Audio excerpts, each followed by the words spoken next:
Okay, here's a brief overview of some of the tools that you're going to need for the 1911 build. I don't have room on this countertop to lay them all out, so we have to do this in a couple different parts here. First off, you're going to need a vise. Nothing huge, nothing special. Just nice, secure, bolted down. You'll be able to hammer on it a little bit, and you're going to do some filing in the vise as well. You need some soft jaws so you don't mar up your frame and slide when you got it clamped down. This is probably your most important bit here. Everything is stack tolerances and measurements, so you're going to need a good set of calipers. These I got off of Amazon. They're a bit expensive, 120 bucks I want to say, but they are calibrated, and I probably use these more than any other single tool. This here is a little set to cut the lugs on the barrel. I'll show you how to use that in a later video, but it comes in a set from Brownells, and everything that you need is in that little set. Some of the small tools here. This I didn't end up needing. I wasn't sure if the frame on the 1911 Builders was threaded for grip bushings. It is, so I didn't need a grip bushing staker. But if you are building a frame that the holes aren't threaded for barrel bushing, or I keep saying barrel bushings, for grip bushings, then you'll need a staker. But like I said, didn't need that. Here we got the fitting jig for the beaver tail safety. The tangs for the beaver tail are oversized, and in order to fit your beaver tail safety, you're going to need to file them down to size. There's a couple different sizes out there. This is for the Wilson Combat Grip Safety, so basically that just goes on through the holes that are drilled there, and you file down to this hardened radius here, and then your grip safety will be able to fit on there. This is the same one for an Ed Brown beaver tail safety. So if you get Ed Brown, just whatever parts you need, just make sure that you're going to get the jig or the installation jig for that specific part. I bought one of these just in case down the road I wanted to do one with an Ed Brown beaver tail safety. Barrel alignment gauge here, got this from Brownells. This makes sure that when you're fitting your barrel, the hole in the breech face for the firing pin is lined up to the barrel, so you'll hit the primer and not just try to rim fire everything. So that just goes down the barrel and make sure that it's lined up correctly at the breech face. Scribe. You're going to need a scribe because you're going to be marking some areas inside, and you're going to be needing to gouge out little areas, so just get a scribe. Cheap. This here is a barrel alignment block. This slips over the it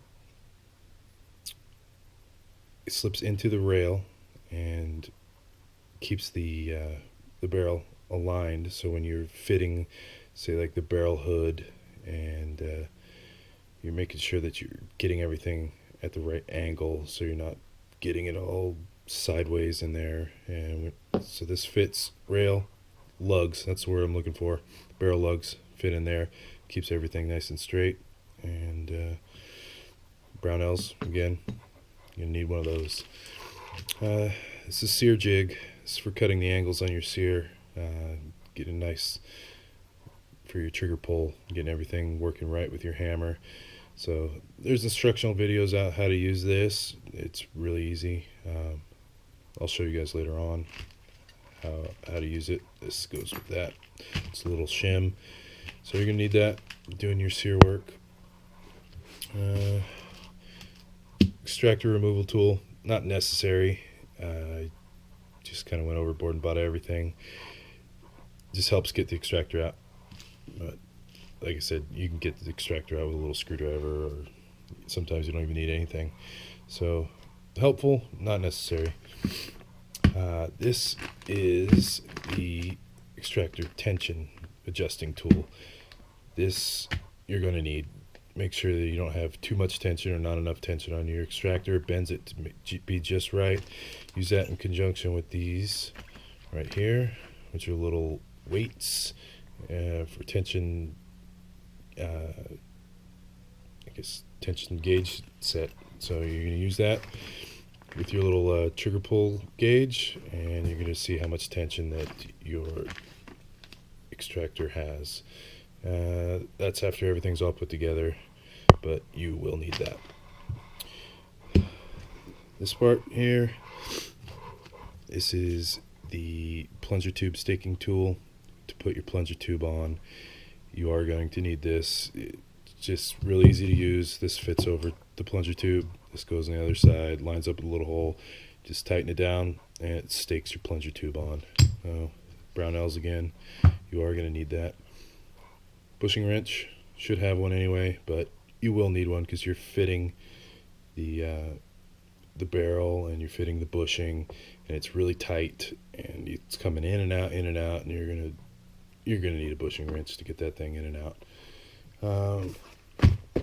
This book here helps a lot. Tells you all the measurements you need to know, lots of tips and tricks about how things should be lining up and how to make things line up correctly. So I believe I got this in Brownells as well. If not, I'm sure Amazon has it. It's a good book though. Some cutting oil, you're going to need that for the jigs that I'm going to show you, and also when you're drilling out your hammer and sear pin holes. Whatever cutting oil works, but high sulfur content's good for some stainless. So yeah, I was ordering from Brownells, might as well get the shit from there too. You will need some layout fluid. Find out where you have high spots on your barrel, especially on the lugs, some little bit on the trigger. Yeah, you need some layout fluid. Makes it a lot easier. Some people use Sharpies or other markers, but this, I think, it works better. It rubs off. Not as easy as the Sharpie, but easy enough so you can be able to find the high spots. Also, make sure you put the cap on before you shake it, or it goes everywhere. This, oh yeah, lapping compound. So when you're fitting your slide to your frame, you're going to use some lapping compound. This is 600 and 800 grit. Some people use 400. I didn't need anything but 6 and 800, and it worked just fine. Alright, these are just little sanding stones. Help for small parts, really fine grit. This one especially, you're going to use that for your sear. Both of them actually use them for your sear to get the angles on that just right. This little sanding stone, it's a trigger track stone. It fits perfect into the trigger raceway of the inside of the frame and polishes out any little machining imperfections in there, get you a nice smooth trigger pull. You'll need all those. You're going to need this countersinking bit for your hammer and sear pin holes.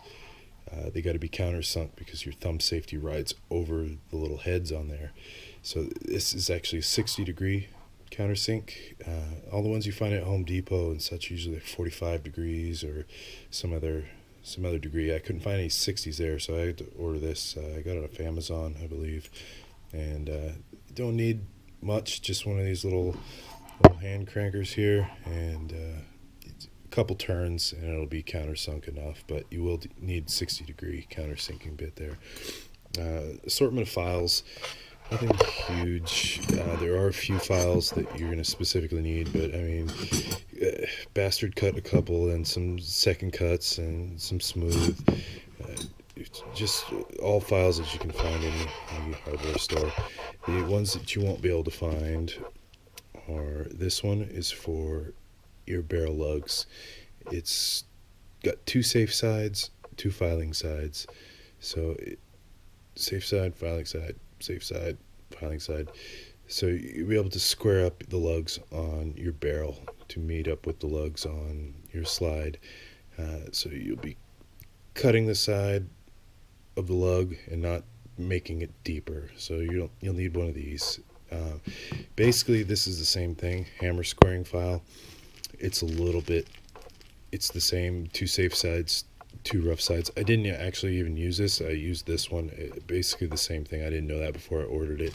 This one's a little bit finer than this, but I got away just fine using the barrel lug file. These two files, I got them off of, I think, Tactical Machining, or maybe 1911 Builders. I don't know. I'll put a link where I found these. These are for your rails. So it has safe sides. So you have a little bit of a safe side right there, but then the cutting side there and safe side there. So you'll be able to deepen your rails without making it wider. And then you can file on the top. It's just, it really helps cutting your rails without widening the gap in your rails and without making it deeper when you don't want it deeper.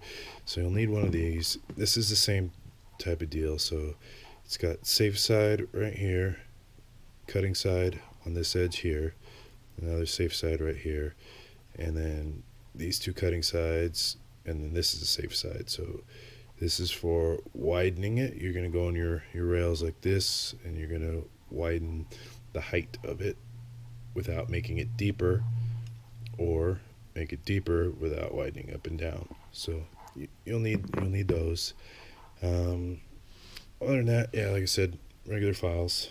That's all easy stuff. Now go to the jigs here. 3 different jigs. First one you're going to use is this one. Got this one from Matrix Precision. This is to deck your frame. It's the first thing you're going to need to do, because all your measurements are going to come off of that deck height, the height that's measured from the deck of your frame to the slide catch hole. So you put it in there, stick them through the holes. These hardened steel little inserts here, you just file until you start gliding over these hardened steel. Your file's not gonna do anything to those. So you're just gonna file until you get that deck down, so you're not filing the deck anymore. Same with the dust cover.